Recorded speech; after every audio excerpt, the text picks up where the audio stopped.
très bien Des tourné. bons feedbacks aussi. On est en live, Mickaël Privot. Bonsoir, Mickaël Privot, comment ça va? Bonsoir Isma, tu vas bien? Ouais, chaudement, hein, c'est chaud. Ouais, ouais, mais t'es rayonnant, ça va, c'est bien. Ouais, franchement, c'est pas mal. Alors, bonsoir et bonjour, ou bonjour ou bonsoir à toutes et à tous. Alors, bon, il y a un petit retard qui est dû au fait que, voilà, il y a pas mal de monde qui avait demandé d'ailleurs de décaler quand ils ont vu qu'il allait faire 32 degrés. Alors, je peux comprendre que les terrasses, on peut pas leur faire concurrence, nous, avec notre géographie, là. Mais quand même, on est là. Alors, moi, je vais juste lancer la vidéo sur Facebook, couper le son pour emmerder personne. Comme ça, je vois les commentaires de tout le monde.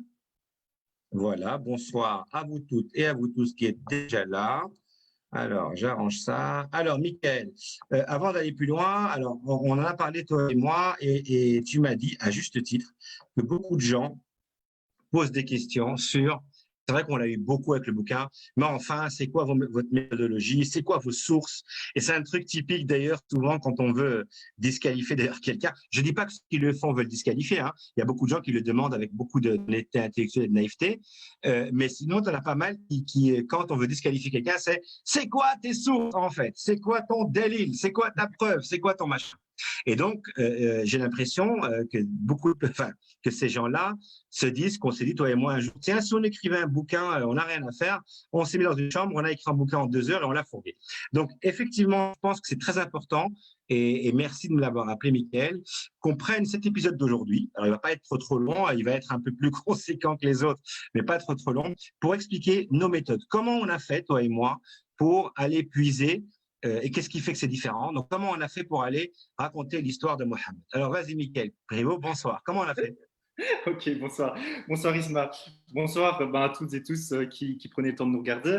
Donc effectivement, c'est une question très importante parce que en fonction des sources que l'on va mobiliser et des méthodologies qu'on va utiliser, on va avoir une histoire de Mohammed qui va être différente de celle qu'on peut entendre d'autres auteurs.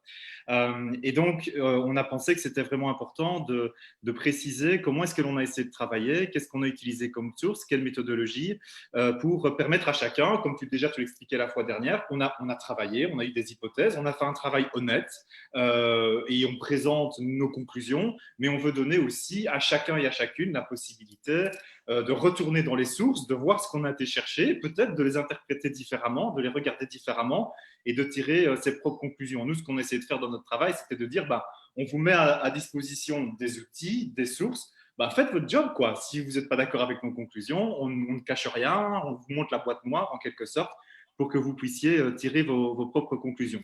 Alors, il est évident que on a les choses. Alors, il y a plusieurs domaines et je vais essayer de rentrer dedans et de pas être trop lourd parce que c'est quand même évidemment un domaine assez complexe. Et je dis déjà d'emblée, s'il y a des spécialistes qui passent sur cette page, pardonnez-moi, on fait ici un travail de vulgarisation et c'est tout l'objectif de notre bouquin. Donc, on pourra avoir ailleurs des conversations plus pointues sur telle ou telle chose. Mais grosso modo, il y a deux éléments, comme tu as dit, qui sont importants. Il y a d'une part les sources et d'une part les méthodologies qu'on va utiliser pour traiter des sources de l'information. Alors, ce que j'avais déjà dit la fois dernière dans le premier épisode, et qui participe un peu de ça, c'était de dire, on a le contexte géographique et la géographie en soi et la culture, c'est déjà une source qu'il faut pouvoir prendre en compte. Qu'est-ce qui se passait à ce moment-là dans l'histoire autour de la Mecque, autour du Hejaz, où Mohammed va faire sa prédication. Et puis maintenant, on va rentrer dans le vif du sujet. Donc en fait, pour aborder cela, cette histoire, on a essentiellement trois sources. Et on va rentrer un petit peu dans les détails de chaque source. Et avec les méthodologies, Alors, source numéro un, c'est quoi? c'est le Coran. Le deuxième, c'est le hadith et la sunna. Et la troisième, c'est la sira, ou ce qu'on appelle, ou les sira, les biographies du prophète. Alors, pour rentrer directement dans le gros morceau, on va dire, c'est le Coran. Donc, ce qu'on disait déjà un petit peu la fois dernière, c'est que en termes de témoignages, on va dire archéologiques de l'époque de Mohammed, il reste quasi rien. Donc, il faut savoir qu'il est resté des vestiges pendant pas mal de siècles, mais nos amis, la famille royale saoudienne, pour ses objectifs de business et pour son idéologie très particulière de l'islam, ont, ces dernières décennies, absolument rasé tout ce qu'il pouvait encore demeurer comme vestige, non seulement de l'époque de Mohammed, même s'il n'en restait pas beaucoup, mais aussi des époques ultérieures pour être sûr qu'il n'y ait pas de culte des idoles, de culte des saints ou ce genre de choses. Et donc, À la ils place, ont on mis a un magnifique culte du Burger King juste en face. et exactement, au moins le culte capitaliste que tout le monde peut apprécier. Donc ça, c'est une première chose. Et donc, qu'est-ce qu'il nous reste finalement, puisqu'on n'a aussi aucun témoignage écrit de l'époque. Donc, on n'a ni papyrus, ni os de chameau, ni tesson de bouteille, il reste Wello. Jusqu'à présent. En tout cas, on n'a rien trouvé jusqu'à présent. Et donc, qu'est-ce qu'on a comme témoignage le plus proche de Mohammed? Et bien, en fait, c'est le Coran, le Coran. Quand on dit ça, on se dit ah bah voilà, c'est bon, il est garanti divinement par Dieu, tout est bon, tout est plié, il y a plein de choses. C'est vrai, ce serait trop facile. Ce serait trop facile. Donc, en fait, ce qui se passe, c'est que bon, le Coran, la tradition musulmane dit que il a été, on va dire, arrêté, figé sous le troisième calife Othman qui décède en 656. Donc, on va dire. Alors attends, je te coupe d'abord. Ouais. Je te coupe sur un truc important pour les néophytes, pour les profanes, de bien dire que Coran, pas rédigé du vivant de Mohammed. En tout cas, pas les versions qu'on a connues. Coran, je mets des guillemets à rédiger, relié, réarrangé, mis en place des décennies plus tard. Ouais. Donc la tradition musulmane dit sous le règne du troisième calife Othman, donc, qui est mort en 656, donc ça fait, disons, dans les 30 ans après la mort de Mohammed, les 20 à 30 ans après la mort de Mohammed. Mais ça fait déjà quasi une génération, même si ça c'est vrai, d'accord? Donc en 20 ans, il peut se passer beaucoup de choses. Ça c'est un premier point. Alors, il y a des approches historiques dans lesquelles toi et moi nous nous inscrivons, qui ont tendance à dire qu'en fait la période de rédaction aurait pu être un petit peu plus longue que ça. Alors, pour le moment, il y a toutes sortes d'hypothèses. Il y a des hypothèses qui sont allées jusqu'à dire que le Coran n'a pas été vraiment fixé avant 850, 870, soit plus de 2 siècles et demi après. On pense, voilà, je ne vais pas rentrer dans les détails par rapport à ça, mais que c'est vraiment allé trop loin, mais qu'on peut raisonnablement supposer que jusqu'à 690, 690, le Coran tel qu'on le connaît a encore un peu évolué, qu'il y a eu des petits bouts des morceaux qui ont été rajoutés à gauche, à droite ou retirés, etc. Et on pourrait donner des éléments par rapport à ça. Donc ça, c'est une première chose. Donc ça veut dire que même le Coran, qui est le témoignage écrit le plus proche de Mohammed, il en est déjà éloigné d'au moins une génération. Et il a été le sujet d'un travail, et on le sait d'ailleurs de manière très très claire. Les sourates sont dans le désordre. On va de la plus longue à la plus courte, quasi, donc de manière totalement arbitraire. L'ordre des versets a été réarrangé dans les sourates, et ça, c'est de notoriété publique. Donc, on n'a pas vraiment ce qui a été récité par Mohammed de son vivant. Ça, c'est vraiment une des premières choses à faire. Alors, est-ce qu'on a des témoignages de ces premiers Corans, en fait? Alors là, c'est tout un autre sujet de débat et d'une littérature académique. Alors, on a effectivement ce qu'on appelle des morceaux, on a des feuillets de manuscrits que on peut dater la fin du 7e, etc., mais rien de très proche en fait de vraiment Osman. Jusqu'à présent, ce qui ne veut pas dire qu'on ne va pas découvrir peut-être quelque chose. Et disons que les morceaux, les feuillets qu'on a trouvés, que l'on peut dater plus ou moins de la fin du 7e ou dans le courant du 7e siècle, et encore, c'est le papier, ce n'est pas l'encre, ce n'est pas la même chose.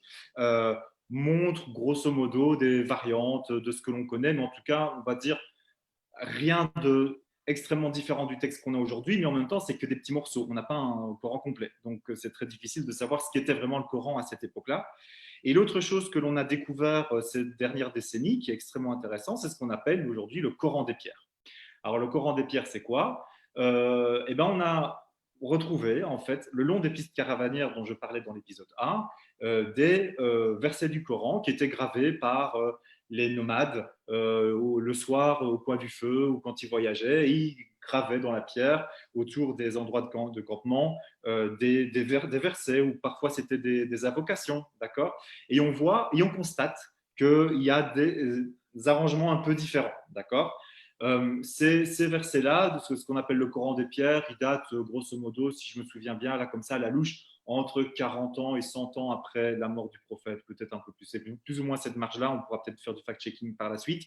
Mais donc, tout ce que ça nous montre, c'est qu'à nouveau, pas des différences fondamentales comme s'il fallait attendre un autre Coran qui serait là-dedans, mais en tout cas que les versets n'étaient pas tout à fait les mêmes, que parfois certains versets qu'on connaît séparés aujourd'hui, il y avait des petits mots. Enfin, sont rassemblés ou qu'il y a des petits morceaux entre deux versets, ce qui montre qu'en fait, le Coran Justement, je est te le même coupe. Alors, qu'aujourd'hui. comment est-ce qu'on a pu l'utiliser comme source, nous, si on sait qu'il y a toutes ces problématiques liées Voilà. au Coran? Alors, ce qu'il faut savoir, donc ça, là je parle que de la source. Maintenant, il y a la question des méthodologies et je viens à ça. Et donc là, en fait, aujourd'hui, il faut savoir que pendant, allez, on va dire on va dire le dernier tiers du siècle passé, du XXe siècle, on avait suivi quand même très largement ce que l'histoire musulmane avait récité du Coran, donc fixé avec Othman, etc. Et on n'avait pas été chercher beaucoup plus loin, en vérité, que de ce côté-là. Mais il se fait que, justement, la découverte de ce Coran des pierres, la découverte de très vieux manuscrits avec des lectures un petit peu différentes, etc., ont ramené un intérêt extrêmement important pour le Coran dans les universités, dans les académies enfin, on va dire occidentales en général, du Japon aux États-Unis, en passant par l'Europe ou l'Australie, etc. Dans des espaces où, il faut le dire, on a la liberté de pouvoir questionner le Coran sans se dire qu'il est sacré, mais de le prendre comme un livre, comme un témoignage de l'histoire, et qui donc on peut questionner avec différentes méthodologies. Et donc là, depuis, on va dire grosso modo une quarantaine d'années, on est vraiment dans un renouveau très intense des études du Coran. Donc ça part un peu dans tous les sens, avec des hypothèses dans tous les sens. Et nous, ce qu'on essaie de faire dans notre bouquin, c'est d'essayer de rendre compte un petit peu de ces débats, même si on n'arrive pas toujours à des conclusions, mais en tout cas de montrer certaines approches qui peuvent être intéressantes, et on en cite quelques-unes. Alors, on en cite, voilà, par exemple, par exemple, dans le Coran des historiens, un gros bouquin qui a fait un gros boom médiatique à la fin de l'année dernière, un bouquin de 3000 pages reprend une série d'articles d'historiens, on va dire, critiques sur le Coran. On parle par exemple des approches qu'on appelle syriacisantes, c'est-à-dire qu'on estime que ces approches-là, académiques, estiment que le Coran serait avant tout une sorte, on va dire, a été très fortement inspiré de prières et de textes chrétiens écrits en syriaque et qui ont été transposés en arabe à un moment donné. Et donc, une des méthodologies qu'ils utilisent, par exemple, c'est de dire, ils reprennent les versets qui sont très difficiles à comprendre, parce qu'il y en a, et on voit que les oulémas, au cours de l'histoire, ont chipoté, ils n'ont pas réussi à trouver des sens, ils faisaient de la haute spéculation, et ils se disent, tiens, et si on essayait de retrouver un texte en syriaque qui pourrait peut-être nous permettre de comprendre. Et parfois, ça marche. On trouve des anciennes prières, des termes qui permettent de dire, ah, il y a une sorte d'inspiration entre les deux, des parallèles entre les deux textes, et ça permet parfois d'expliquer certains termes ou certaines tournures de phrases qui étaient incompréhensibles en arabe, en fait, parce qu'elles ne collent pas à l'arabe standard. Ça, c'est une première chose. Une autre approche, c'est ce qu'on appelle la rhétorique sémitique, qui a été développée, par exemple, par Michel Kuipers, et qui est d'essayer d'analyser les sourates en utilisant la façon dont, dans le monde, les langues sémitiques et le monde sémitique, on a travailler les textes avec un point d'équilibre, des symétries dans les textes, etc. Et ça marche, ça donne des analyses intéressantes qui permettent de donner une architecture, de découvrir une sorte d'architecture dans les sourates et qui peuvent montrer en tout cas qu'à un moment donné, il y a eu au moins un travail de réécriture.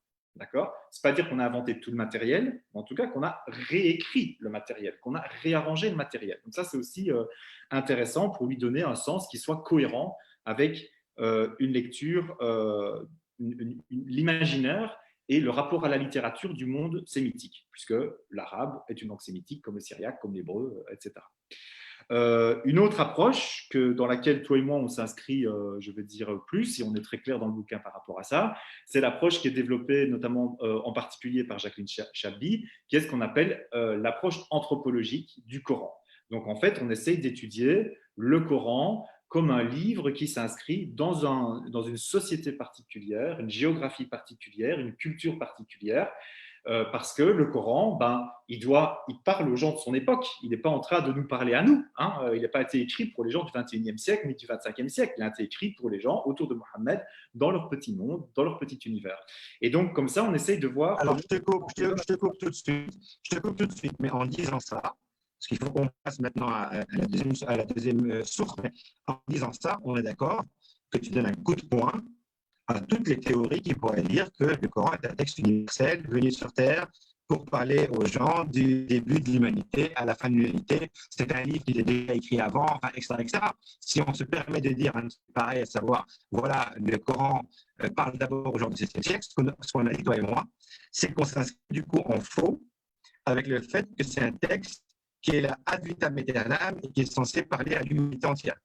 Ouais, voilà, exactement. Et donc, très clairement, ça, c'est un des points évidemment forts, c'est-à-dire que au moment où Mohammed délivre son message, il le délivre uniquement aux gens qui sont autour de lui et qui le comprennent. Il n'est pas en train, il n'imagine même pas qu'un jour il pourrait y avoir des musulmans dans le fin fond de la taïga, ni près du cercle polaire ou au fin fond du Brésil. C'est pas son trip, il n'est pas du tout là-dedans. Et dans l'absolu, il s'en fout en fait. Oui, oui, c'est pas son sujet. D'ailleurs, et c'est ça qui est particulièrement intéressant, c'est que toute l'histoire islamique nous dit ah oui, mais Dieu a envoyé des prophètes à toute l'humanité. Hein. On te dit même 120 000 prophètes. Ben, c'est le contraire de l'universalisme en fait. Hein. C'est le particularisme en plein. Mais ça, c'est pas grave. La première couche, on va dire, elle peut être particulière. L'universalisation, elle vient après. Et puis, il y a un universalisme dans le fait que le Coran, il répond aux peurs des êtres humains, il répond à leurs besoins d'amour, à leurs craintes, à leurs besoins de bonté, etc. Donc oui, ça, c'est universel, c'est un fait anthropologique, etc. Mais la façon dont il va...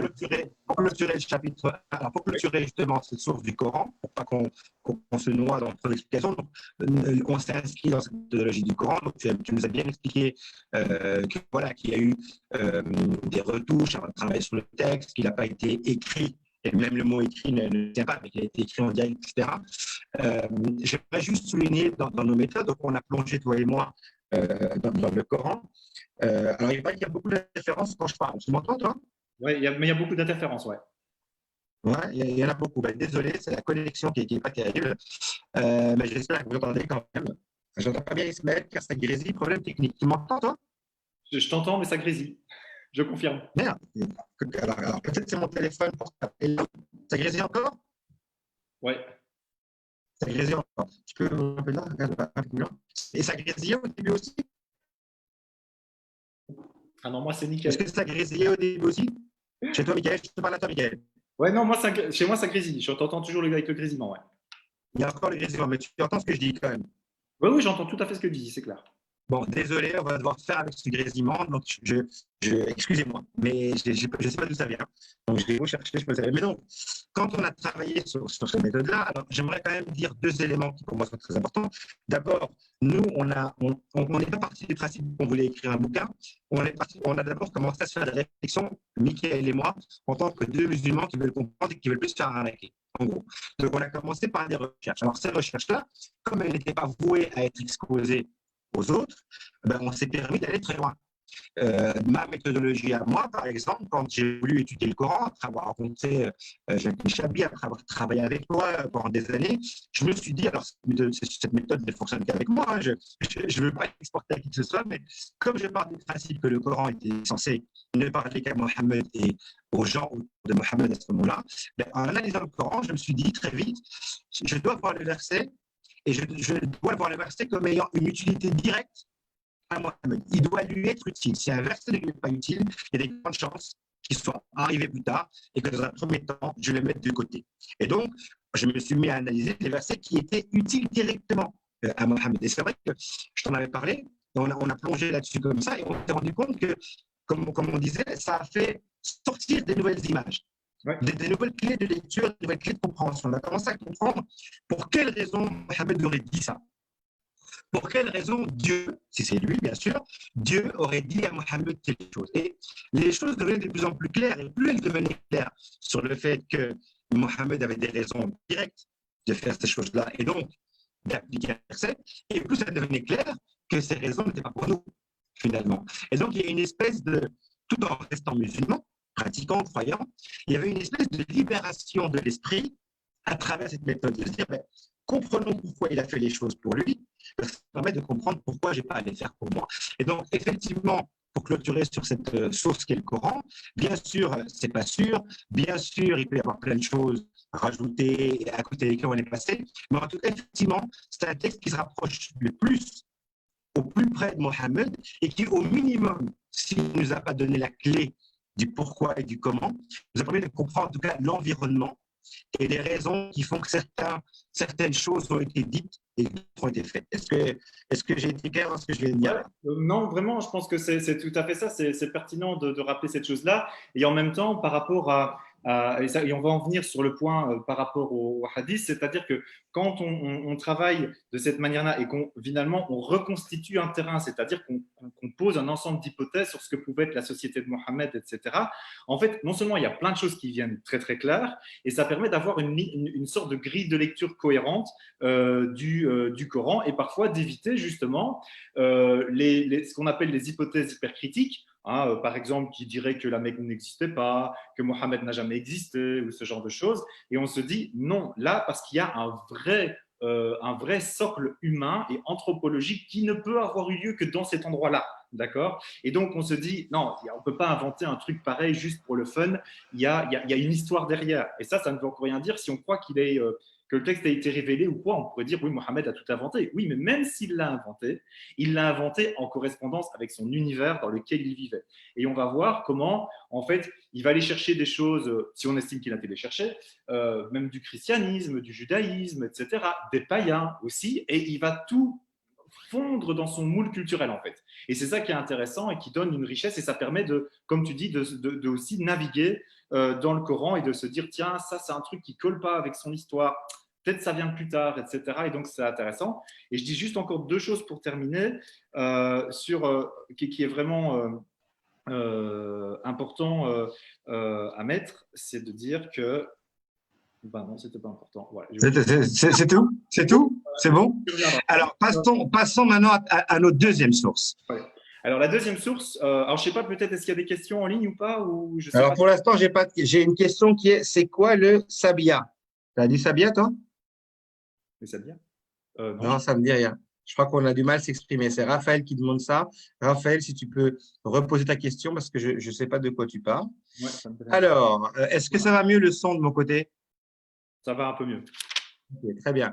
Ouais. Bon, pas de questions pour le moment. Si on a d'autres, je les note et je te les donne. Ouais. Deuxième source. Voilà, première source, Alors, le Coran. Deuxième source. le truc que je voulais dire, voilà, c'est important. Donc, je l'ai introduit comme ça. C'est-à-dire que quand je dis qu'on construit un terrain, etc., on a donc construit un ensemble d'hypothèses, d'accord, qui semblent plus ou moins véridiques et qu'on essaye de vérifier avec différents moyens. Il faut se rendre compte que l'histoire musulmane telle qu'on nous l'apprend, hein, au travers des siras, etc., ce sont aussi des hypothèses. Il ne faut pas croire que tout n'est que vérité et que nous, on viendra avec des hypothèses, etc. En fait, on est dans des récits différents sur un même sujet. Et donc, quelque part, il faut considérer tout ce qu'on nous a raconté sur Mohammed, y compris au travers de la tradition, comme des hypothèses. Et je vais vous montrer comment on y arrive. Donc, j'arrive au deuxième point. On va dire, c'est l'autre source importante. Alors là, plutôt en matière de religion, c'est ce qu'on appelle la sunna, c'est-à-dire le sentier. En tout cas dans le monde sunnite, de là que vient le terme, et qui est essentiellement constitué de ce qu'on appelle des ahadith, le pluriel de hadith, qui veut dire en fait une chose qui arrive, un propos. Ça veut dire ça. Et donc en fait, qu'est-ce que c'est? C'est qu'en fait, on a commencé à rassembler à partir d'un moment donné des choses ou des faits, des gestes que Mohammed aurait dit de son vivant, qui ne sont pas repris dans le Coran, d'accord, genre, bah, il se promenait sur un marché, et puis il a fait telle chose, il a dit bonjour, il y a le cortège funèbre d'un voisin juif qui passe, il se lève, il dit bonjour, il salue. Et donc, on aurait un petit peu collecté tous ces événements de cette vie-là et qu'on aurait rassemblés dans des recueils par la suite. Et ces recueils ont été essentiellement composés à partir de la fin du 9e siècle. Donc, on est à 250 ans après la mort de Mohammed. Donc, ça fait 8 à 9 générations, pour dire vite. Hein. Donc, c'est l'homme qui a vu l'homme, qui a vu l'homme, qui a vu l'homme, qui a vu l'homme, qui a vu l'homme, qui a vu l'ours, pour reprendre cette image un petit peu facile. Mais donc, c'est une source qui est absolument fondamentale aujourd'hui dans la façon dont les musulmans et les musulmanes perçoivent leur religion comme source de leur religion et de la connaissance de Mohammed et de ce qui est arrivé. Or, on a quand même pas mal de problèmes de ce point de vue-là et dans lesquels il faut vraiment rentrer. Alors, un des premiers problèmes qui est connu par l'histoire musulmane elle-même, c'est de dire que entre le moment où on a commencé à établir ces recueils de hadiths. Et le premier grand recueil, c'est le Bukhari, donc à la fin du 9e siècle, comme je le disais tout à l'heure. Et on raconte qu'en fait, il y a des hadiths qui partent dans tous les sens. On en estime que le nombre était plus ou moins 300 000 du temps de Bukhari. Il en recueille plein, au moins 100 000. Et puis, de tout ça, il en trie et il en retient plus ou moins 5 000, entre 5 et 6 000. Donc, voilà. Donc, qu'est-ce qu'on peut constater de ça? Donc, on a en tout cas un témoignage d'une explosion de propos, de gestes qui sont mis dans la bouche du prophète pour justifier des comportements, etc. À tel point qu'à un moment, les ulémas ils disent ouais, non, là, ça part en cacahuète, il faut vraiment qu'on cadre, un peu le bazar. Donc, ça, c'est une première chose. Mais qu'est-ce que c'est ces récits-là qui sont intéressants en tant que tels? C'est ce qu'on appelle quelque part des récits d'intégration. C'est-à-dire qu'on a avancé dans le temps, Mohammed est mort en 632 dans son petit patelin de Médine dans le Hejaz. Et puis là, maintenant, quand on commence à rédiger ces recueils, on est 250 ans plus tard et on a un empire immense. Hein, ça va de l'Andalousie jusqu'à l'Indus sur des terres immenses. Et donc, bah oui, il y a des tas de gens qui n'étaient pas d'origine arabe, qui ne connaissaient pas Mohammed, qui avaient des cultures avant, des religions avant, etc. Et peu à peu, ils vont commencer à rentrer dans l'islam. La conversion se font lentement. Hein. Tout le monde ne se convertit pas à l'islam de joie quand les Arabes arrivent. Et donc, qu'est-ce qui va se passer? C'est que ils vont prendre leur bagage avec, en quelque sorte. Quand on rentre dans une nouvelle religion, et peut-être que parmi nous, il y a des gens qui ont eux-mêmes changé de religion ou qui s'apprêtent à changer de religion ou de conviction philosophique, on vient toujours avec ses bagages. C'est-à-dire, on ne change pas du jour au lendemain en disant tout ce que j'ai cru, je balance, j'oublie tout, je fais un reset de mon disque dur et j'absorbe toute une nouvelle religion. Donc, on va prendre des choses. Et un exemple que moi, j'utilise souvent parce que je trouve qu'il est phénoménal, c'est par exemple un hadith qu'on a considéré comme ça. Donc, ça, c'est une des catégories de classification. Sahih, c'est top classe, quoi. Franchement, il est certifié, le tampon que le prophète l'a vraiment dit. Et par exemple, c'est un hadith qui a eu un destin très funeste et qui dit que la voix de la femme est aura, c'est-à-dire impudique en quelque sorte, ça revient à une sorte de nudité, et on s'en est servi pour interdire aux femmes de réciter le Coran, pour leur interdire de diriger la prière, pour leur interdire de participer à la mosquée, pour leur interdire de chanter, enfin, bref, plein de trucs. Donc, en fait, pour confirmer un ordre patriarcal, on va dire ça de manière assez brève. En fait, ce qui se passe, c'est que en fait, le hadith lui-même est copié-collé du Talmud. Copier-coller. C'est le même terme, y compris en hébreu, c'est Evra, on retrouve le mot pile-poil. Et donc là, très clairement, qu'est-ce qu'on voit? C'est que probablement, on a dépêché dans le Talmud quelque chose qui convenait bien, et on l'a halalisé, pour reprendre un terme d'aujourd'hui, en disant « Ah, c'est Mohammed qui l'a dit, et puis c'est bon. » D'accord? Donc, et hop, ça passe dans le bagage, et on se le coltine pendant des siècles après de ce point de vue-là. Et donc, ces gens-là, évidemment, ils n'ont pas fait ça n'importe comment. Ils ont développé des méthodologies. Alors là, c'est intéressant aussi que les méthodologies principales, c'est de dire ils allaient rencontrer les gens qui connaissaient des hadiths.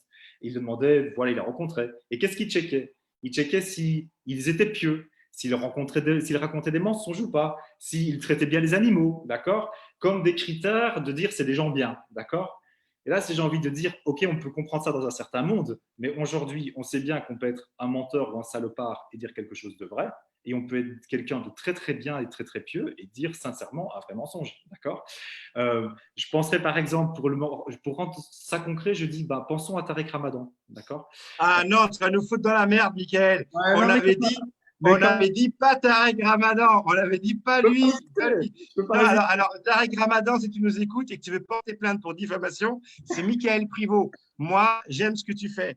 Ouais, Salopard. sauf dans les salles de bain. Mais j'aime ce que tu fais. Vas-y, Mika. Donc, non, mais c'est extrêmement important parce qu'en fait, on a des tas de gens qui ont suivi les discours de Tarek Ramadan et qui ont trouvé qu'il a dit des choses intéressantes et probablement vraies dans un certain nombre de ses discours et de ses conférences.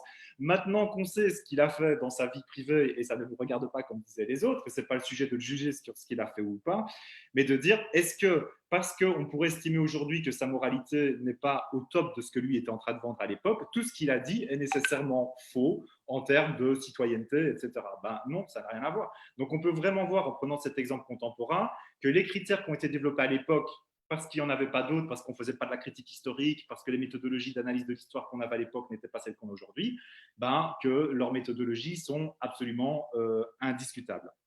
Un autre Justement, exemple. alors pour revenir, 2 minutes pour prendre un peu d'air, là, pour revenir un peu sur les hadiths, justement, donc, Mickaël a résumé pour ceux d'entre vous, parce qu'il y a aussi une question que j'aimerais te poser de Shakib qui pose et qui correspond à ce qu'on veut dire. Avant que je parle, Shakib te demande, vous dites que le prophète Mohammed n'est pas musulman, mais dans le Coran, il est écrit le verset suivant, aux gens du livre, pourquoi disputez-vous au sujet d'Abraham alors que la Torah et l'Évangile ne sont descendus qu'après lui? Abraham n'était ni juif ni chrétien, mais il était monothéiste musulman, il n'était pas polythéiste.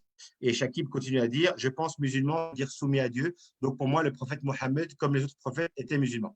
Alors, rapidement, ce que moi j'en pense, puis je te laisserai répondre à cette question, et puis répondre à ce hadith. Alors, quand on a dit qu'il n'était pas musulman, c'était important. Alors, bien entendu que ce n'était pas une insulte envers Mohammed, parce qu'on ne peut pas insulter celui qui a l'initiative du concept et du club.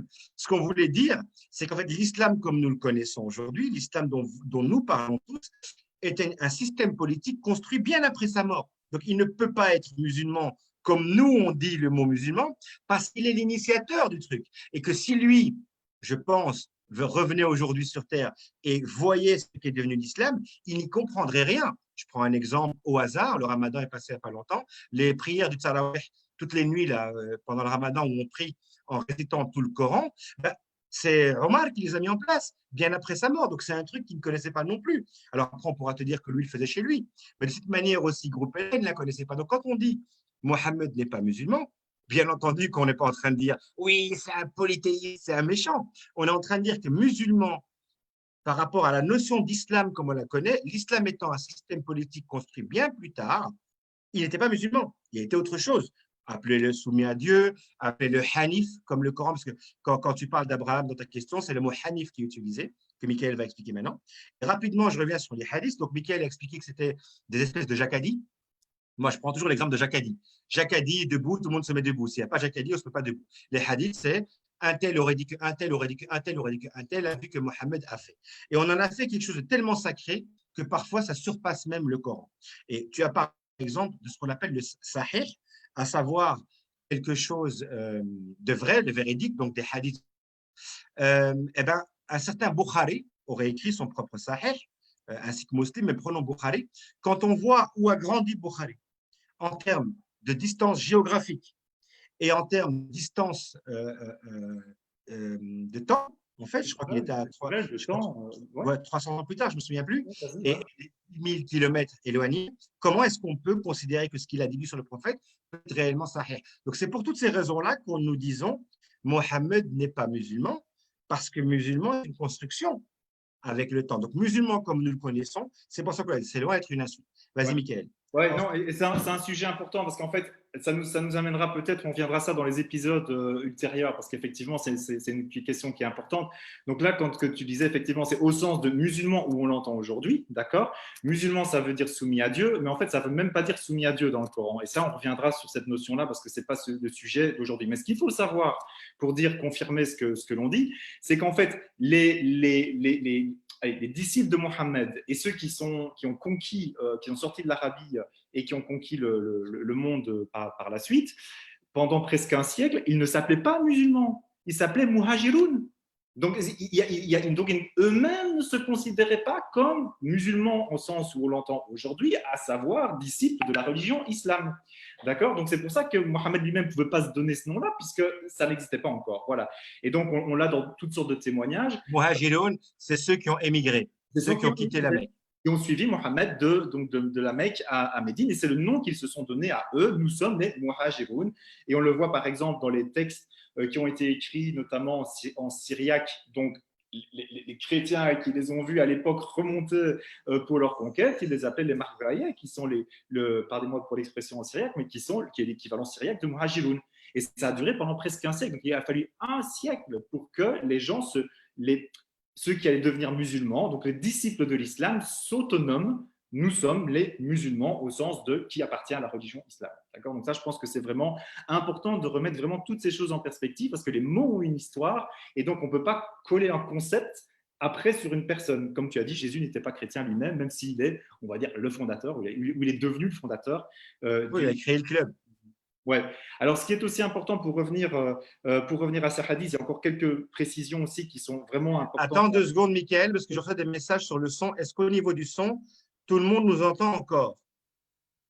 J'ai l'impression qu'il y a des problèmes de connexion là. On me dit qu'on ne nous entend pas. Alors moi, je vais regarder sur la page. 2 secondes, Michael. En tout cas, ici, entre nous deux, le son est bon maintenant. Non, ça passe apparemment sur Facebook. Non, OK. ça a l'air de passer. Donc, continue, excuse-moi. Ouais. Donc, par exemple, on nous dit, parce que, voilà, et là, je vais rentrer un petit peu dans ce que je disais tout à l'heure sur la question du terrain qu'on a construit. Parce qu'évidemment, le hadith, c'est une masse énorme de textes et le travail, on va dire, de validation des hadiths continue jusqu'à aujourd'hui. Donc, il n'est pas terminé. On ne se contente pas de ce qu'aura pu dire Al-Bukhari. On y revient à l'intérieur même du monde de l'islam. On re-questionne, on remet en perspective, on découvre de nouvelles choses, etc. Mais en fait, quand on connaît, quand on arrive à établir avec le Coran comme base, en reconstruisant le monde du prophète, sa culture, etc., là, on a à nouveau une boussole qui nous permet de commencer à rentrer dans les hadiths et pouvoir dire, tiens, est-ce que ça correspond, par exemple, entre ce que le Coran nous dit et ce que le hadith devrait être dans le même monde culturel, en quelque sorte. Voilà.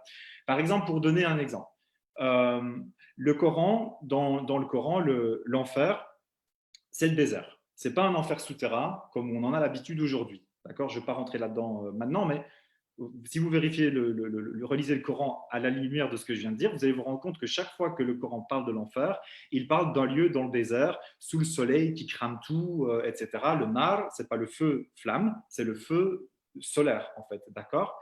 Si on trouve des hadiths qui font référence à la même chose, on peut se dire, ah ok, d'accord, déjà, on est un peu dans le même monde déjà. Mais quand on a des hadiths qui nous décrivent clairement qu'il s'agirait d'un feu souterrain, on n'est plus dans le même monde. Donc ça veut dire, là c'est un indice culturel clair, que c'est un récit qu'on a importé de la culture moyenne-orientale dans laquelle l'islam s'est développé et qu'on a mis dans la bouche du prophète parce que ça veut dire d'être plus ou moins la même chose et que comme ça on faisait rentrer un certain nombre de choses dans l'islam, puisqu'en vérité, sur plein de choses aussi, le Coran, il dit rien. Vous voyez, par exemple, tous les châtiments de la tombe, là, les musulmans, ils adorent ça. Les musulmans aussi, ça se vend beaucoup dans les librairies de savoir Il qu'est-ce y qui a va. ça, il y a ça et comment te protéger des démons. Ouais, C'est nos voilà, ça c'est. best-sellers en général, ouais. Le Ouais. Coran, il dit rien là-dessus, c'est pas son sujet. Bah, le Coran, il en parle, il mentionne effectivement les démons, les djinns, et puis c'est tout. Il va pas beaucoup plus loin. Et donc, en quelque sorte, les gens qui vont recevoir la révélation, ils vont avoir des questions. Et donc, mais j'ai pas de réponse. Et donc, ah, mais dans notre culture, on a dit ça. Allez, hop, on met ça dans la bouche de Mohammed, comme ça comble les trous. Et on a tout, presque tout ce qu'on sait sur l'au-delà. En fait, ça vient de hadiths et donc probablement qui ont été élaborés par la suite, parce qu'en fait, le Coran ne nous donne en pointillé que deux, trois petits points, quoi. Des oasis, des bancs avec des brocarts et du velours et de la soie, des petits fruits frais. Bon, on va pas loin avec ça, quoi, d'accord. Mais ça, donc, c'est important. Et on parle même pas de kiwi en plus, alors que moi Oui, j'adore les voilà. kiwis. Il y a 2 questions, Michael, déjà, si je peux me permettre. Oui, je t'en prie. Alors, il y a Shakib qui te demande, vous avez aussi utilisé des sources chiites. C'est quoi la grande différence avec les sources sunnites? Et enfin, Adnan qui te demande, que pensez-vous des coranistes? D'accord. Alors, sur les sources sheets, on les a peu utilisées en vérité. Donc nous, l'essentiel de notre travail, c'est de travailler à partir du matériau sunnite.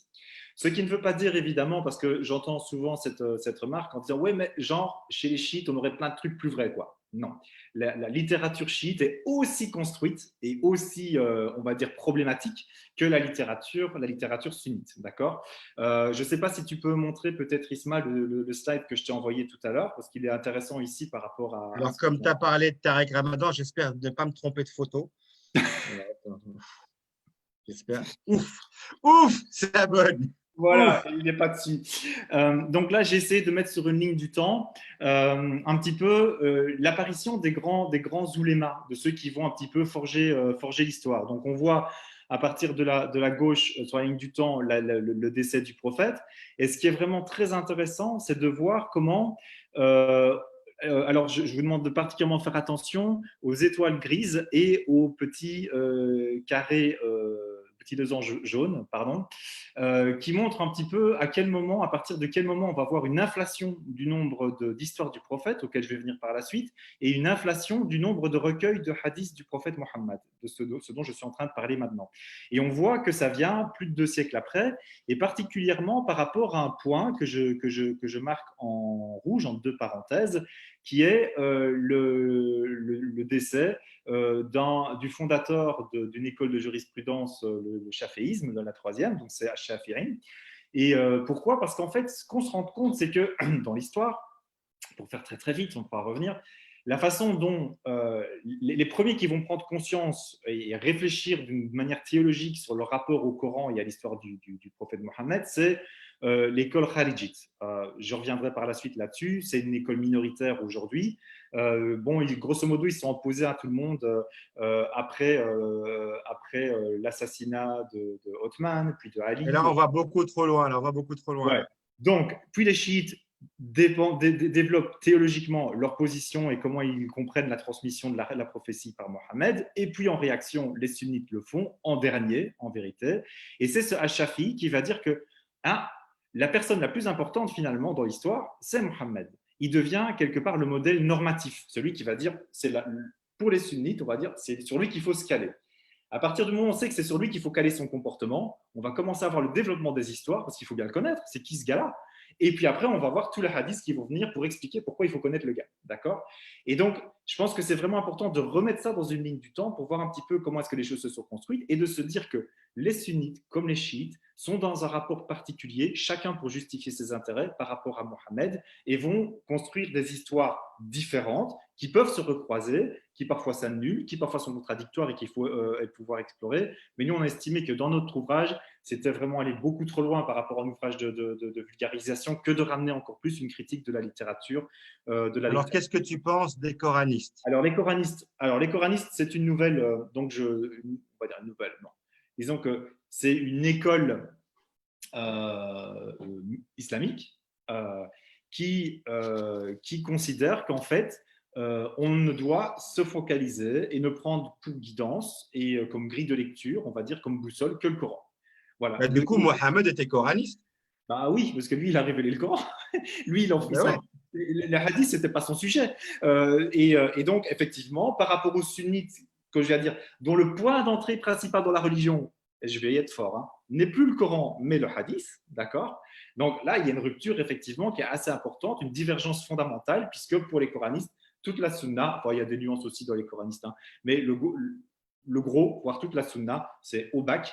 On ne s'en occupe pas parce qu'on estime que c'est complètement foireux, c'est frauduleux, c'est très difficile de s'y retrouver, etc. C'est inventé, sunnite comme chiite d'ailleurs, et on ne se concentre que sur le Coran qui est, comme je disais tout à l'heure, le témoignage le plus proche. Alors c'est intéressant, d'autant que par rapport au hadith, c'est ça qui est intéressant, c'est que c'est aussi une grosse machine où il y a un peu de tout et son contraire. Et par exemple, il y a plusieurs hadiths, et je peux donner une référence, Muslim 56 77 02, 77 02, où le prophète lui-même dit, et là à nouveau, hadith sahih, vérifié, 100%, qui dit ne collectez pas les hadiths. Donc, Mohammed lui-même aurait dit ne le faites pas, et après on le fait. D'accord? Ce qui est quand même assez un petit peu paradoxal. Mais s'il l'a vraiment dit, et ce serait très intéressant, c'est que ce serait de dire, en fait, il a compris, on peut dire qu'il aurait eu l'intuition qu'à partir du moment où on commencerait à noter ses propos, en fait, on risque d'en faire un sujet de divergence alors qu'il était dans le flux de la vie. Voilà, il se passe telle chose, je réagis de telle chose, de telle façon, etc. Donc voilà, grosso modo, pour dire que les hadiths sont une source très complexe à manipuler, nous, on ne l'a pas balayé en disant non, c'est complètement irrecevable. Pour cela, on n'est pas coraniste en quelque sorte. Donc, on a quand même pris en compte le hadith, mais en essayant, quand on le prend, de dire voilà pourquoi, il est où, dire bon, ça dit ça, c'est intéressant, vous en faites ce que vous voulez. Nous, on n'est peut-être pas super d'accord avec ça, mais c'est un témoignage. Parce que de toute façon, même si on estime que les hadiths pourraient ne pas être vraiment ce que Mohammed a dit, ils sont au moins un témoignage de ce qu'à un moment donné, des musulmans ou des musulmanes dans l'histoire ont eu besoin de se raconter cette histoire-là, d'accord, et de la mettre dans la bouche du prophète. Donc, en soi, c'est intéressant. Voilà. Alors, deuxième source, c'était les hadiths. Alors, on a prévenu tout le monde au début que ça allait être un peu plus dense ouais, voilà. et lourd aujourd'hui. On n'est pas dans le voyage dans l'histoire de Mohammed. Non. On vous promet qu'à partir de mercredi prochain, on recommence et là, on sera à partir de sa naissance et on repart en voyage, comme on aime faire, Michael et moi. Mais c'était très important de vous expliquer la méthodologie. Cette vidéo va rester sur ma page, elle sera sur YouTube pour que vous sachiez comment on a fonctionné afin que vous ne vous sentiez pas blessé pour certains ou trahi pour d'autres. Et ce ne sont que nos méthodes qu'on a appliquées à nous-mêmes et à nos recherches, et on en a fait un bouquin. Troisième et dernière source, voilà. Et là, Michael. ça ira un petit peu plus rapidement. Donc, c'est ce qu'on appelle les histoires ou les biographies du prophète, à savoir en arabe les sira. Il y a deux types, hein. Il y a les sira et le marazi. Le marazi, ce sont les livres de bataille, en fait, hein. Donc là, qui se focalisent que sur les événements, l'histoire bataille, comme on dit, du prophète. Et donc, ce qu'on sait, c'est que les siras, sur la ligne de temps que je t'avais donnée, la première est plus ou moins datée de 750. Et donc là, on est 120 ans après déjà le décès de Mohammed. Celle qui a vraiment marqué les esprits, c'est celle de Ibn Ishaq en 767, qu'on a presque perdue, sauf des fragments qui ont été repris dans la Sira qui est très connue aujourd'hui de Ibn Hisham, qui l'a écrite en 800. Enfin, lui, il est mort en 833, donc il est écrit avant, mais ça fait quasi 2 siècles après la mort de Mohammed. Alors, là, on est sur un sujet qui est intéressant parce que là, ils n'ont pas utilisé des hadiths, hein, ces récits à caractère religieux le plus souvent, etc. Ils ont utilisé ce qu'on appelle des khabar.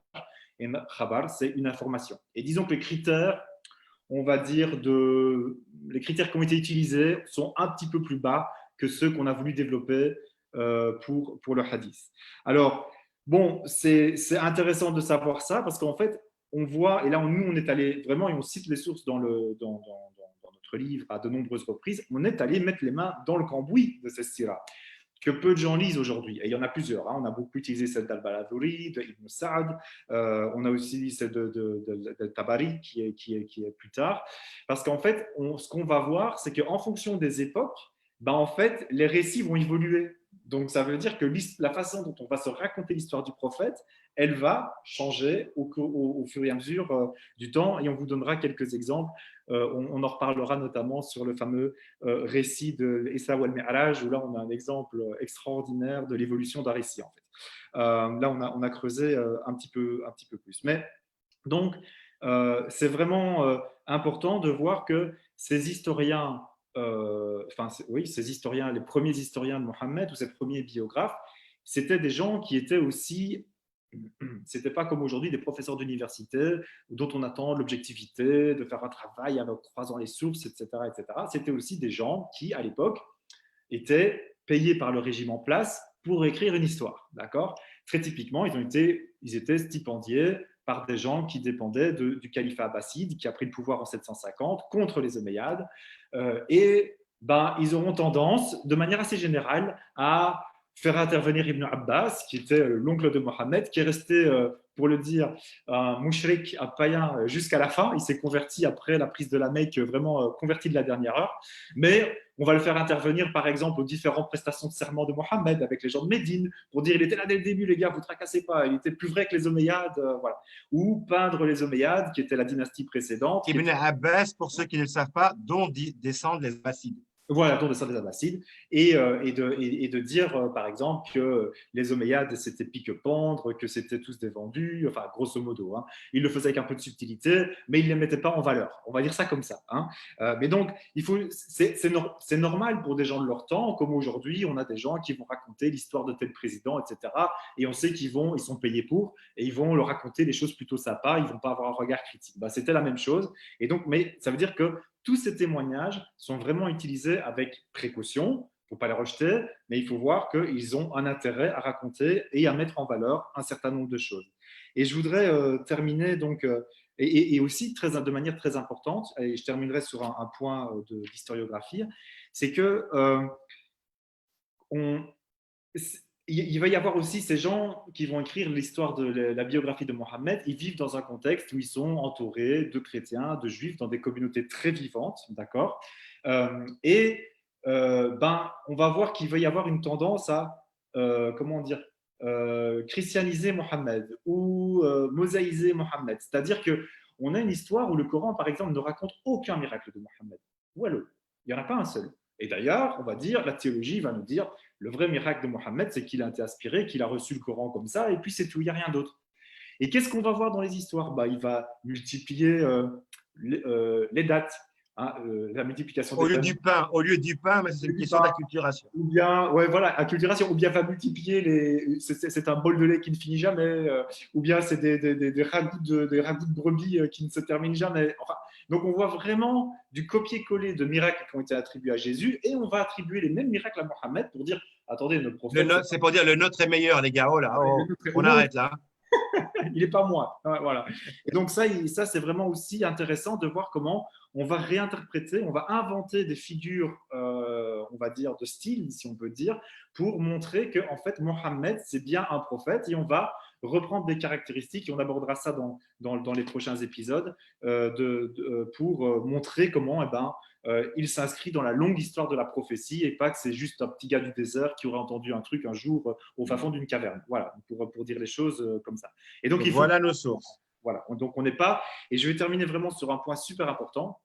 Et donc, j'ai repris cette parole d'un proche de Ibn Hanbal, donc, qui est le fondateur de la 4e école de jurisprudence, très rigoriste sur un certain nombre de points, littéraliste aussi. Et donc, il s'appelle Ibn Qutayba. Et en fait, il rapporte un hadith, pour le coup, un propos, non pas du prophète Mohammed, mais d'un de ses compagnons, un de ses disciples, qui s'appelait Hudayfa ibn al-Yaman.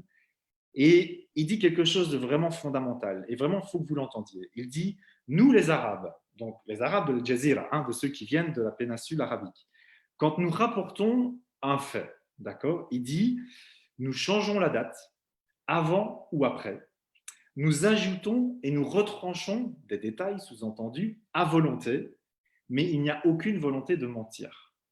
Nous sommes des mythos, nous les Arabes, en gros. Ouais, c'est ça. Mais non, mais c'est intéressant en fait, parce que ce qu'il dit, donc, si on admet que c'est bien un proche de Mohammed et qui vient vraiment de cette culture, et là, je pense que ce qu'il dit, on peut vraiment nous faire penser qu'il est là. On n'est pas dans une histoire, ils ne sont pas dans une histoire de la factualité où on est en train de dire Mohammed est né tel jour, telle date, il a fait telle chose, telle date. C'était pas leur sujet. Ce qu'ils veulent, ce qu'ils sont en train de nous dire, c'est que une histoire que l'on raconte, elle doit être pertinente pour nous, elle doit faire sens pour nous. Et donc, on va un peu dire que ça s'est passé avant, ça s'est passé après. Au lieu de dire qu'il y a 3 hommes qui sont morts, on va dire qu'il y en a 50 qui sont morts pour dire que c'était une grande bataille, etc. C'est pas grave, on ne ment pas puisque on essaye de communiquer un sens à la génération à laquelle on parle. Et donc, tout le danger, alors pour nous, qui sommes, on va dire, notre époque, où on est habitué quelque part à avoir des livres d'historiens depuis qu'on est à l'école primaire, etc., secondaire. On sait que quand on prend un livre d'histoire, les gens, on attend qu'ils nous disent des trucs factuels, d'accord? Et donc, si en fait, on… pour résumer, ce qu'il dit, je pense, c'est important, c'est de dire qu'en gros, ce qu'ils ont fait, ce n'est pas de la restitution, mais de la narration. De la narration, exactement. Et donc, tout le danger, c'est que nous les prenions comme de la restitution et pas comme de la narration. Voilà. Et donc là, il faut vraiment faire attention quand on lit les hadiths, même s'ils sont vrais, ou les rabats, même s'ils peuvent être vrais, ils ont été peut-être ou probablement transformés pour que ça claque, Ça correspond. que ça donne du sens, que ce soit un vrai récit. Voilà. Alors voilà, là on arrive au bout de la causerie. Alors, encore une fois, elle était très différente de la première et des suivantes, mais vous aviez besoin toutes et tous de connaître notre méthode, donc on vous a parlé des sources de nos méthodes. Merci Mickaël d'avoir pris le temps de faire ça parce que c'est quand même important. Avant de te donner les 2 dernières questions qui ont été posées ici, je voudrais juste dire que la semaine prochaine, donc on va vous parler de la naissance de Mohammed, c'est important. Et j'aimerais que vous méditiez sur un truc, c'est qu'on va parler beaucoup de la situation d'orphelin de Mohammed. Parce que là la seule certitude qu'on a, c'est qu'il était bel et bien orphelin, en fait. Et ce qui est très important, pourquoi est-ce qu'on va insister, pourquoi est-ce qu'on a beaucoup insisté là-dessus, c'est que si vous relisez ou que si vous lisez pour la première fois le Coran, vous verrez que le Coran, de la première page à la dernière page, est traversé par la notion de l'orphelin, de la protection de l'orphelin, comme une Madeleine de Proust de Mohammed, comme si cette situation-là d'orphelin, en fait, avait été comblée justement par ce Dieu qui était une forme de père aussi. Et donc, le rapport à l'orphelin, vous le retrouvez dans quasi toutes les pages. En fait, c'est hyper important, le rapport à l'orphelin. Donc, on va vous parler de sa naissance, comment s'est passé, d'après ce qu'on a pu comprendre, sa naissance, à quel endroit, c'était quoi surtout être orphelin à l'époque et quel impact ça a eu sur ce qu'il est devenu. Orphelin de père, bien sûr, orphelin très vite de mère aussi, mais pour eux, c'était orphelin de père d'abord qui était important, et orphelin aussi de nom, d'une certaine manière, de grandeur. Voilà, tout ça est important. Donc, nous repartir… Pardon ? Fais pas trop de spoilers quand même. Non, je ne spoil pas, ne fais pas. Je ne vous dirai pas qui meurt à la fin. Mais sinon, Sinon, Abou Soufiane, il reste vivant jusqu'au bout. Ça, c'est une private joke.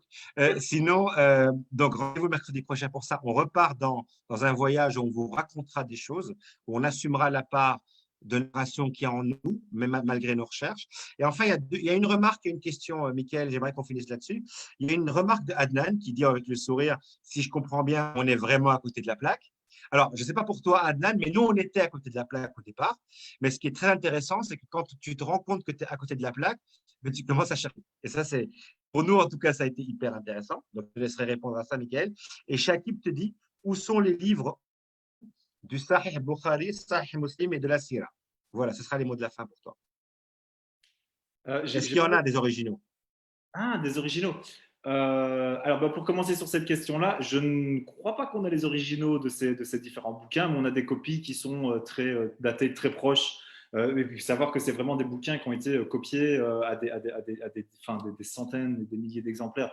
Donc là, et voilà, j'ai jamais entendu qu'il y avait un débat extrêmement pointu sur la Syrah, parce qu'en fait, faut bien se rendre compte qu'à partir du moment où on rentre dans l'histoire en quelque sorte et qu'on sort de l'Arabie, donc, en fait, les siras, les recueils de hadiths, etc., sont développés dans des lieux de haute culture. Hein. Donc, on a des bibliothèques, on a des livres, on a du papier, du parchemin, puis du papier, assez rapidement, etc. Donc, c'est des livres qui ont été très, très vite mis par écrit et copiés, et donc, et ça a participé de leur dissémination, et donc, on retrouvait des morceaux, enfin bref. Donc là, de ce côté-là, il n'y a pas de problème. Le vrai problème, c'est le Coran, parce qu'il y a un hiatus entre sa récitation par Mohammed, si on peut dire, sa mise par écrit à un moment donné, et puis après sa multiplication, etc., et avec des variantes, d'ailleurs, qui sont restées importantes dans l'histoire musulmane. Et pour dire d'ailleurs aussi sur ce sujet-là que finalement le Coran a été vraiment arrêté, si on peut dire, en fait en 1923, si je ne m'abuse, lorsqu'il y a eu la première édition imprimée du Coran au Caire, où là, on a fixé le texte, c'est celle qu'on connaît aujourd'hui en vérité, hein, dans l'édition qui est diffusée par l'Arabie Saoudite, par exemple. Ça date de 1923 ou 27, je ne sais plus, je pense 23. Je n'ai pas toujours une bonne mémoire des dates. Mais jusque-là, ça veut dire qu'il y a eu un peu du mouvement, minime, mais du mouvement quand même. Donc ça, c'est quand même intéressant à savoir. Alors, est-ce qu'on s'est trompé, est-ce qu'on s'est planté? Je pense que l'historiographie musulmane, c'est quelque part, elle ne s'est pas plantée. Ce serait injuste de dire ça. Mais ce sont des gens qui ont reçu une religion, ont reçu un message, le Coran, ont reçu des éléments de tradition, et ils ont essayé d'en faire sens pour leur époque à partir de ce qu'ils comprenaient, comme nous, aujourd'hui, on essaie d'en faire sens à partir de notre époque et de ce qu'on comprend. La différence, c'est que je pense, et il faut juste arrêter de croire que parce qu'on est plus proche d'un moment, d'un événement historique, qu'on le connaît mieux, en fait. On pourrait prendre des événements qui sont plus proches de nous. Mettons, par exemple, je ne sais pas, moi, la bataille de Waterloo, ou prenons même le 11 septembre, par exemple, ce qui a pu se passer. En fait, plus le temps passe, mieux on sait ce qui s'est passé, puisqu'on a des sources, des témoignages qui remontent, des choses nouvelles qu'on découvre, etc. Ben, de même, par rapport à ce qui a pu être le cas de Mohamed, les historiens, les historiographes, ils n'ont pas été voir les graffitis qui existaient pourtant déjà à l'époque pour voir le nom des pistes. Est-ce qu'on aurait dit quelque chose de Mohamed? Ça ne les intéressait pas. Pour eux, ce n'était pas un témoignage. Donc pour nous, ça en est un maintenant parce qu'on a une pratique de l'archéologie, etc. Et donc, par exemple, les savants musulmans sont très tôt intéressés à la langue, à la linguistique. Ça, c'est vraiment une force qui a été faite. Mais ils ne sont pas intéressés de la même façon que nous, on s'y intéresse aujourd'hui, avec d'autres grilles d'analyse. Voilà, ça, ce sont des sciences nouvelles qui émergent. Et donc, en fait, il faut que nous, avec nos outils d'aujourd'hui, on regarde ce qui s'est passé dans le passé, pas qu'on néglige ce que les auteurs traditionnels ont dit, parce qu'eux, ils ont eu accès à des témoignages aussi, mais qu'on essaie de remettre tout ça en perspective. Mais qu'est-ce qu'ils disaient? Pourquoi? Comme nous, aujourd'hui, on se pose la question, immédiatement, on va dire, quand quelqu'un s'intéresse à l'islam, on va dire, c'est quoi son agenda? Bah oui, tout le monde a un agenda, mais il faut se dire aussi que les musulmans, les oulémas qui ont écrit, ils avaient aussi un agenda, et donc ils ont écrit en fonction de leur propre agenda. Ce n'étaient pas des purs esprits hors du temps et de l'espace, et donc on doit manipuler leurs témoignages avec précaution. Et effectivement, on voit que les choses ont changé, les perceptions ont changé. Par exemple, si on vous dit, je terminerai vraiment là-dessus, quand on regarde le Coran de manière dans son contexte, on se rend compte qu'en fait, le super pouvoir de Dieu dans le Coran, c'est la pluie. C'est la pluie qui fait renaître tout. On est dans le désert, c'est logique, d'accord, où il fait hyper aride. Donc c'est logique que son super pouvoir ce soit la pluie. Nous, quand on lit ça aujourd'hui, on passe complètement à côté de ça en fait. Quand on le lit là, ici en France ou en Belgique, dans les Ardennes où il flotte la moitié de l'année, le super pouvoir de Dieu, la flotte, ça nous intéresse modérément quoi. Donc on ne le lit plus comme ça. L'eau c'est d'une banalité, alors que dans son contexte c'est quelque chose de fondamental. Et on voit que le Coran, la vie, etc., celui qui fait ressurgir la vie, etc., c'est un motif très profond en fait. Et donc ça, ce sont des clés de lecture du texte qui nous permettent alors de comprendre en cascade d'autres expressions, d'autres dimensions de Dieu qui avaient échappé aux autres ou les mains avant parce que tout simplement ils n'avaient pas cette clé de lecture. Comme il y a des choses qui nous échappent aujourd'hui parce qu'on n'a pas des clés de lecture qui seront développées peut-être dans 15, 20 ou 100 Et ans. voilà, on va arrêter là parce que ça fait déjà 1 heure que Oui. tu blablates. Oui. Moi, cette fois-ci, j'ai moins parlé, j'ai beaucoup écouté, mais en général, j'adore t'écouter. Rendez-vous donc mercredi prochain pour l'épisode 3. Merci de rester jusqu'au bout. Désolé pour les petits soucis de connexion. Là, je ne suis pas chez moi. Donc, du coup, effectivement, je gratte la 4G de mon portable et apparemment, de temps en temps, elle foire. Mais elle nous a permis de tenir jusqu'au bout. Merci beaucoup en tout cas et rendez-vous mercredi prochain, 21 h, pour justement la suite et surtout le début de la naissance de Mohamed. Merci à toutes et à tous. Bonne soirée. Au revoir.